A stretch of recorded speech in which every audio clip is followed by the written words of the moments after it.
ಒಂದ್ ಕಡೆ ವಾಲ್ಮೀಕಿ ನಿಗಮದ ಅಕ್ರಮದ ವಾಕ್ಸಮರ ಜೋರಾಗಿದ್ರೆ ಮತ್ತೊಂದು ಕಡೆ ಮುಡಾ ಕೆಂಡ ಆಗಾಗ ಅಗ್ನಿಯಂತೆ ಉರಿಯೋಕೆ ಶುರುವಾಗಿದೆ. ಮುಡಾ ಕೇಸ್ನಲ್ಲಿ ಸಿಎಂ ಸಿದ್ದರಾಮಯ್ಯರನ್ನ ಸಿಲುಕಿಸಲೇಬೇಕು ಅಂತ ಬಿಜೆಪಿ ಮತ್ತು ಜೆಡಿಎಸ್ ದೋಸ್ತಿಗಳು ತಂತ್ರ ಹೆಣಿತಿದ್ದಾರೆ.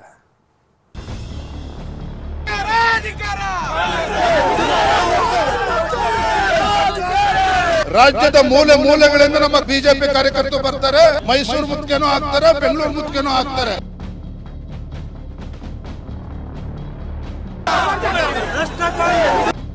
ನೀವೊಬ್ಬ ಕಳಂಕರಹಿತ ರಾಜಕಾರಣಿ, ಪ್ರಬುದ್ಧವಾದ ರಾಜಕಾರಣಿ, ಮುಡಾ ವಿಚಾರಕ್ಕೆ ಸಂಬಂಧಪಟ್ಟಂಗೆ ಯಾಕೆ ಎಡವಟ್ಟು ಮಾಡ್ಕೊಂಡ್ರಿ ಸರ್? ನನ್ನ ಪ್ರಶ್ನೆ. ಎಡವಟ್ಟೆ ಆಗಿಲ್ವಲ್ರಿ, ಬೇರೆಷ್ಟಿಗೆ ಎಡವಟ್ಟು ಅಂತ ಅನ್ನೋದು ಇಲ್ಲ ಆಗಿದೆ.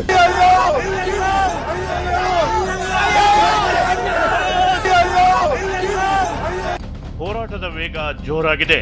ಪ್ರತಿಭಟನೆಯ ಪ್ರವಾಹವನ್ನೇ ಎಬ್ಬಿಸೋಕೆ ಕೇಸರಿ ಸೇನೆ ತುದಿಗಾಲಲ್ಲಿ ನಿಂತಿದೆ. ಒಂದು ಕಡೆ ಮೂಡಾ ಅಸ್ತ್ರ, ಮತ್ತೊಂದು ಕಡೆ ವಾಲ್ಮೀಕಿ ನಿಗಮ ಹಗರಣದ ಬ್ರಹ್ಮಾಸ್ತ್ರ. ಕಾಂಗ್ರೆಸ್ ವಿರುದ್ಧ ಸಮರ ಸಾರೋಕೆ ತಮ್ಮ ಬತ್ತಳಿಕೆಯಲ್ಲಿ ಸರಿಯಾದ ಬಾಣಗಳೇ ಸಿಕ್ಕಿವೆ ಅಂತ ಬಿಜೆಪಿ ಮೈ ಕೊಡವಿ ನಿಂತಿದೆ. ಸಿಎಂ ಸಿದ್ದರಾಮಯ್ಯ ವಿರುದ್ಧ ಕದನದ ಕಹಳೆ ಮೊಳಗಿಸೋಕೆ ದೋಸ್ತಿಯಾದ ದಳಪತಿಯನ್ನು ಒಟ್ಟಿಗೆ ಸೇರಿಸಿಕೊಂಡು ತಂತ್ರ ಪ್ರತಿತಂತ್ರ ಎಣೆಯುವುದರಲ್ಲಿ ವಿಪಕ್ಷ ಫುಲ್ ಬ್ಯುಸಿಯಾಗಿದೆ.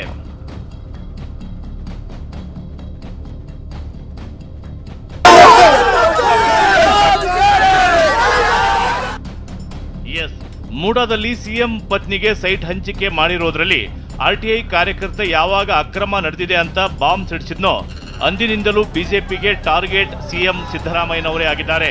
ಇದೇ ವಿಷಯವಾಗಿ ಬಿಜೆಪಿ ನಿನ್ನೆಯಷ್ಟೇ ದೊಡ್ಡ ಮಟ್ಟದಲ್ಲಿ ಪ್ರತಿಭಟನೆಗೂ ಮುಂದಾಗಿತ್ತು. ಪೊಲೀಸರು ತಡೆದರೂ ಅಶೋಕ್ ಅಶ್ವತ್ಥನಾರಾಯಣ ತರಕಾರಿ ಸಾಗಿಸುವ ಗೂಡ್ಸ್ ಆಟೋದಲ್ಲಿ ತೆರಳಿ ಮೈಸೂರು ಚಲೋ ಮಾಡಿದ್ರು. ಈ ನಡುವೆ ಖುದ್ದು ಸಿಎಂ ಸಿದ್ದರಾಮಯ್ಯರನ್ನ ಇಕ್ಕಟ್ಟಿಗೆ ಸಿಲುಕಿಸೋಕೆ ದೋಸ್ತಿ ನಾಯಕರು ಮುಂದಾಗಿದ್ದಾರೆ.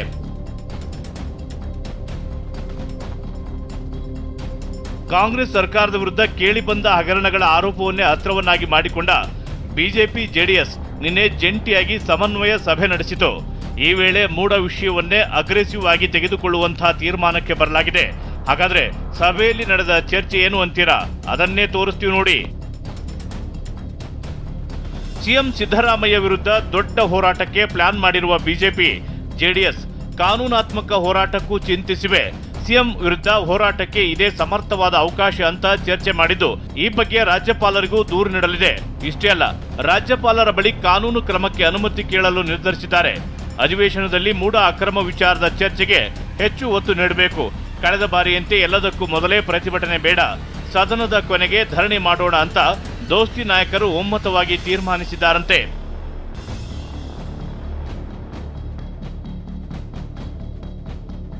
ನೆನಪಿಟ್ಟುಕೊಳ್ರಿ, ಇಂದಿರಾ ಗಾಂಧಿ ನನ್ನನ್ನು ತಡೆಯೋರೇ ಯಾರಿಲ್ಲ ಅಂತ ಅಂದ್ಕೊಂಡಿದ್ರು. ಸಂವಿಧಾನವನ್ನು ಇವತ್ತು ಕೈಯಲ್ಲಿ ಇಟ್ಕೊಂಡು ಓಡಾಡುವಂಥ ರಾಹುಲ್ ಗಾಂಧಿ ಮತ್ತು ಕಾಂಗ್ರೆಸ್ ಪಾರ್ಟಿ ಇವತ್ತು ಕೂಡ ಆ ಘಟನೆ ಬಗ್ಗೆ ಕ್ಷಮೆ ಕೇಳಿಲ್ಲ. ಅವರೇ ಎಲ್ಲೋ ಹೋದ್ರ ಆನಂತರ ಕಾಂಗ್ರೆಸ್ಸಿನ ಸ್ಥಿತಿ ಇವತ್ತು ಎಷ್ಟಿದೆ ಅಂತ ನಿಮಗೆ ಗೊತ್ತಿದೆ. ಹಾಗಾಗಿ ನಿಮ್ಮ ಈ ಅರೆಸ್ಟು, ಹೆದರಿಸೋದು ಇದಕ್ಕೆ ಭಾರತೀಯ ಜನತಾ ಪಾರ್ಟಿ ಬಗ್ಗಲ್ಲ. ನಾವು ಇದನ್ನು ರಾಜಕೀಯವಾಗಿಯೂ ಹೋರಾಟ ಮಾಡ್ತೀವಿ ಮತ್ತು ಅಗತ್ಯ ಬಿದ್ದರೆ ಕಾನೂನಾತ್ಮಕವಾಗಿಯೂ ಹೋರಾಟ ಮಾಡ್ತೀವಿ. ಕೇಂದ್ರ ಸಚಿವ ಪ್ರಹ್ಲಾದ್ ಜೋಶಿ ಅವರ ಆಕ್ರೋಶ ಇಷ್ಟಕ್ಕೆ ತಣ್ಣಗಾಗಲಿಲ್ಲ. ಇನ್ನೂ ಒಂದು ಹೆಜ್ಜೆ ಮುಂದೆ ಹೋಗಿ ಕಿಡಿಕಾರಿದ ಜೋಶಿ ಮೂಡಾ ವಿಷಯದಲ್ಲಿ ಇದು 200% ಸರ್ಕಾರ ಅಂದ್ರು. ಶೆಟ್ಟರ್ ಸಿಎಂ ಮುಖವಾಡ ಕಳಚಿದೆ ಅಂತ ಕಾಲೆಳೆದಿದ್ದಾರೆ. 100% ಅಲ್ಲ, 200% ಸರ್ಕಾರ ಇದು ಮೂಡಾದಲ್ಲಂತೂ 14 ನಿವೇಶಗಳನ್ನು ಹೊಡೆದಾರೆ. ಜನಸಾಮಾನ್ಯರಿಗೆ ಸೇರಬೇಕಾದ ಕೇವಲ 2021ರಲ್ಲಿ ನಿಮಗೆ ಕೊಟ್ಟರು ಅನ್ನೋ ಕಾರಣಕ್ಕೆ ಬಿಜೆಪಿ ವಿರುದ್ಧ ಕೊಟ್ಟರು. ನೀವು ಬೇಡ ಅಂತ ಹೇಳ್ಬೇಕಾಗಿತ್ತು. ಹೌದು, ಬಿಜೆಪಿ ಅವ್ರು ಕೊಟ್ಟರು, ಅವ್ರ ಮೇಲೆ ಆಕ್ಷನ್ ತಗೋರು. ಯಾರು ಕೊಟ್ಟಾರ ಅವ್ರ ಮೇಲೆ? ಅಕಸ್ಮಾತ್ ಕೊಟ್ಟಿದ್ರ? ಸಮಾಜವಾದಿ ಅಂತ ಹೇಳ್ಕೊಳ್ಳುವಂಥವ್ರು, ನಾನು ಪ್ರಾಮಾಣಿಕ ರಾಜಕಾರಣ ಮಾಡಿದ್ದೀನಿ, ಭ್ರಷ್ಟಾಚಾರ ಎಲ್ಲಿಯೂ ಇಲ್ಲ, ನನ್ನ ಮೇಲೆ ಒಂದು ಕಪ್ಪು ಚುಕ್ಕೆ ಇಲ್ಲ ಅಂತ ಹೇಳ್ತಾ ಬಂದಿದ್ರಲ್ಲ ಮುಖ್ಯಮಂತ್ರಿಗಳು, ಅವರ ಬಣ್ಣ ಬಯಲಾಗಿದೆ, ಮುಖವಾಡ ಕಳಚಿದೆ. ಅದಕ್ಕಾಗಿ ಇವತ್ತು ಭ್ರಷ್ಟ ಒಂದು ಸರ್ಕಾರ, ಇವತ್ತು ವಾಲ್ಮೀಕಿ. ಹಾಗಾದ್ರೆ ನೀವು ಇಲ್ಲಿವರೆಗೆ ಯಾಕೆ ಸುಮ್ಕೂತೀರಿ? ನಿಮ್ಮ ಹಣಕಾಸು ಇಲಾಖೆ ಅವೆಲ್ಲ ಫೈಲು ಇವತ್ತು ಯಾವುದೋ ಒಂದು ಅಕೌಂಟ್ನಲ್ಲಿ, ಯಾವುದೋ ಒಂದು ಡಿಪಾರ್ಟ್ಮೆಂಟ್ನಲ್ಲಿ ಹಣ ವಿಡ್ರಾ ಆಗ್ತದೆ ಅಂದರೆ ಬೇರೆ ಅಕೌಂಟಿಗೆ ಜಮಾ ಆಗ್ತದೆ, ಅದೆಲ್ಲವೂ ಫೈನಾನ್ಸ್ ಇಲಾಖೆಗೆ ಬಂದೇ ಬರ್ತದೆ. 92ರಲ್ಲಿ ಬಿಜೆಪಿ ನಾಯಕರ ಮಾತುಗಳಿಗೆ ಟಿವಿ9 ಎಕ್ಸ್ಕ್ಲೂಸಿವ್ ಸಂದರ್ಶನದಲ್ಲಿ ಕೌಂಟರ್ ಕೊಟ್ಟ ಸಿಎಂ ಸಿದ್ದರಾಮಯ್ಯ ಮೂಡಾದಲ್ಲಿ ಎಡವಟ್ಟು ಅನ್ನೋದೇ ಆಗಿಲ್ಲ, ಇದೆಲ್ಲ ರಾಜಕೀಯಕ್ಕೆ ಮಾಡ್ತಿರೋದು ಅಂತ ಗರಂ ಆದ್ರು. ಮುಡಾ ವಿಚಾರಕ್ಕೆ ಸಂಬಂಧಪಟ್ಟಂಗೆ ಸರ್, ತಾವು ಈ ಕಳಂಕರಹಿತ ರಾಜಕಾರಣಿ ಯಾರು ಏನೇ ಆರೋಪ ಮಾಡಿದ್ರು ಕೂಡ ಆರೋಪಗಳನ್ನು ಯಾರೂ ಸಾಬೀತು ಮಾಡೋಕ್ಕಾಗಿಲ್ಲ. ಆರೋಪಗಳು ಮಾಡ್ಬೋದು ರಾಜಕಾರಣದಲ್ಲಿ ಅತ್ಯಂತ ಸಹಜವಾಗಿ. ನೀವೊಬ್ಬ ಕಳಂಕರಹಿತ ರಾಜಕಾರಣಿ, ಪ್ರಬುದ್ಧವಾದಂಥ ರಾಜಕಾರಣಿ. ಮುಡಾ ವಿಚಾರಕ್ಕೆ ಸಂಬಂಧಪಟ್ಟಂಗೆ ಯಾಕೆ ಎಡವಟ್ಟು ಮಾಡ್ಕೊಂಡ್ರಿ ಸರ್? ನನ್ನ ಪ್ರಶ್ನೆ. ಎಡವಟ್ಟೆ ಆಗಿಲ್ವಲ್ರಿ? ವೇರ್ ಇಸ್ ದಿ ಎಡವಟ್ಟು? ಎಡವಟ್ಟು ಅಂತ ಅನ್ನೋದು ಎಲ್ಲಾಗಿದೆ? It's not a scandal at all. There is no truth in the allegations made by the opposition. Siddaramaiah ಒಬ್ಬ ಬ್ಯಾಕ್ವರ್ಡ್ ಕ್ಲಾಸ್ನವರು 2ನೇ ಸಾರಿ ಮುಖ್ಯಮಂತ್ರಿ ಆಗ್ಬಿಟ್ಟು ಇನ್ನು ನಾನು ಹಿಂದುಳಿದ ವರ್ಗದವನು ಅನ್ನೋ ಕಾರಣಕ್ಕೆ ಟಾರ್ಗೆಟ್ ಮಾಡ್ತಿದ್ದಾರೆ ಅಂತ ಸಿಎಂ ಹಿಂದೆ ಹೇಳಿದ್ರು. ಟಿವಿ9 ಎಕ್ಸ್ಕ್ಲೂಸಿವ್ ಸಂದರ್ಶನದಲ್ಲೂ ಇದೇ ಧಾಟಿಯಲ್ಲಿ ಮಾತನಾಡಿದರು. ಸಿಎಂ ಈ ಮಾತಿಗೆ ಕೇಂದ್ರ ಸಚಿವ ಕುಮಾರಸ್ವಾಮಿ ತಿರುಗೇಟು ಕೊಟ್ಟಿದ್ದಾರೆ.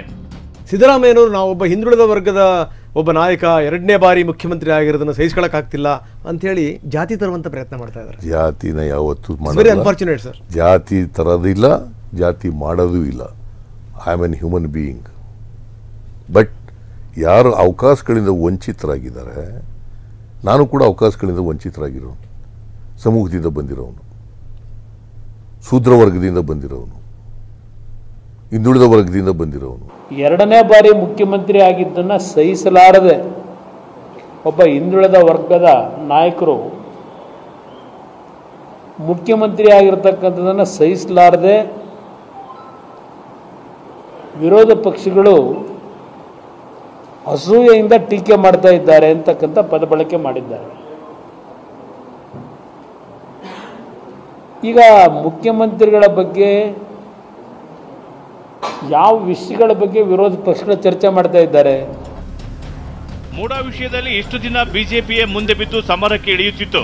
ಕೇಸರಿ ಪಡೆ ಕದನಕ್ಕೆ ಇದೀಗ ಜೆಡಿಎಸ್ ಕೂಡ ಕೈ ಜೋಡಿಸಿದ್ದು, ಈ ಸೈಟ್ ಸಮರ ಎಲ್ಲಿಗೆ ಹೋಗಿ ಮುಟ್ಟುತ್ತೋ, ಯಾರ ಬುಡ ಅಲುಗಾಡಿಸುತ್ತೋ ಕಾದು ನೋಡಬೇಕು. Bureau report, ಟಿವಿ9.